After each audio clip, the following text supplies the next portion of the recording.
How to make grid photos on Instagram rectangular grid update. So if you want to make grid photos on Instagram rectangular grid update, then what you need to do is you just need we need to install the application of Photo Grid Maker or Grid Instagram Photo Split. Any app that you're comfortable with, make sure that you install the application. After that, wait for a few seconds till it installs. Once done, you need to tap on open.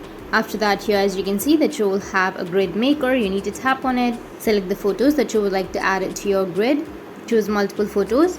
You can select 3 or 6 or 9. For example, I've just selected 1, and now you can go with square or 4:5. You can select any grid that you are comfortable with.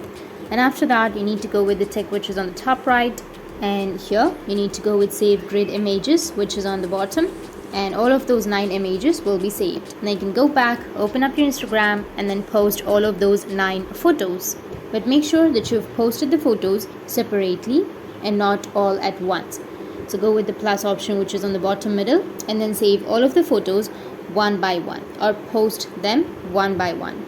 In this way, you'll be able to make grid photos on your Instagram, and if you have any questions, feel free to comment below. Thanks for watching.